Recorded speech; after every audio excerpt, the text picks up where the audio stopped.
നമ്മുടെ നാടിനെ നടുക്കിയ ഒരു ആകാശ ദുരന്തം. പല ദുരന്തങ്ങളും ഉണ്ടായിട്ടുണ്ട്. എന്നിരുന്നാലും ഏറ്റവും ഒടുവിലുണ്ടായത് വളരെ ഹൃദയഭേദകമാണ്.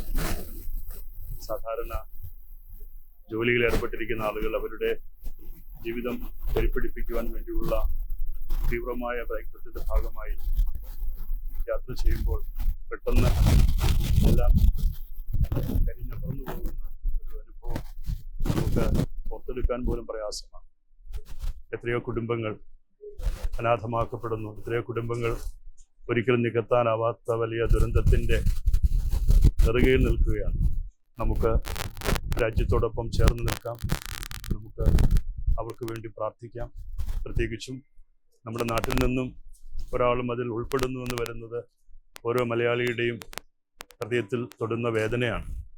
അതുകൊണ്ട് തന്നെ ആ കുടുംബത്തോടൊപ്പം ആയിരിക്കാൻ, പ്രിയപ്പെട്ട അമ്മയെയും മക്കളെയും സഹോദരങ്ങളെയും കുടുംബാംഗങ്ങളെയും ഒന്ന് കാണുവാൻ, ഒരു വാക്ക് ആശ്വാസം അറിയിക്കുവാൻ, പ്രാർത്ഥനയോടെ കൂടെയുണ്ട് എന്ന് അറിയിക്കുവാൻ, വേണ്ടുന്നതെല്ലാം ചെയ്യുന്നുള്ള മനസ്സുള്ള ഒരു സഭ കൂടെയുണ്ടെന്ന് അറിയിക്കുവാനുള്ള എൻ്റെ ഭാഗമായിട്ടാണ് ഇവിടെ വന്നതും അവരോടൊപ്പം ചേർന്ന് നിൽക്കാൻ സാധിച്ചതും. നിശ്ചയമായിട്ടും ഈ വരവും അവരെ കണ്ട് ആശ്വസിപ്പിക്കുവാനും പ്രാർത്ഥിക്കുവാനും സാധിച്ചതും നിശ്ചയമായിട്ടും വലിയ ആശ്വാസം. ഒത്തിരി വേദനയും പ്രയാസവും അനുഭവിക്കുന്ന എന്നെപ്പോലുള്ള നമുക്ക് ഓരോരുത്തർക്കും അങ്ങനെയുള്ള കൂടിച്ചേരലുകളും കൂടിവരവുകളും ചേർന്ന് നിൽപ്പും നമുക്കും തരുന്ന ആശ്വാസം വളരെ വലുത് തന്നെയാണ്. നമുക്ക് എല്ലാവർക്കും പ്രാർത്ഥിക്കാം. ഇതുപോലുള്ള ദുരന്തങ്ങൾ ഇനിയും ഉണ്ടാവാതിരിക്കട്ടെ. എല്ലാവർക്കും നന്മ മാത്രം വരട്ടെ എന്നുള്ള പ്രാർത്ഥന മാത്രമേ നമുക്കെല്ലാവർക്കും ഉള്ളൂ. ഒരിക്കൽ കൂടി ആ പ്രിയപ്പെട്ട കുടുംബത്തിനും പ്രത്യേകാല പ്രിയപ്പെട്ട സഹോദരിയുടെ ആത്മാവിനും വേണ്ടി പ്രാർത്ഥിക്കുന്നു. സമയം കാണാൻ വേണ്ടി വന്നതാണ്. ഇതിന് പ്രാർത്ഥിക്കുന്നു.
സഹോദരന്മാരെ സഹോദരന്മാരെ ആശിക്കുന്നു.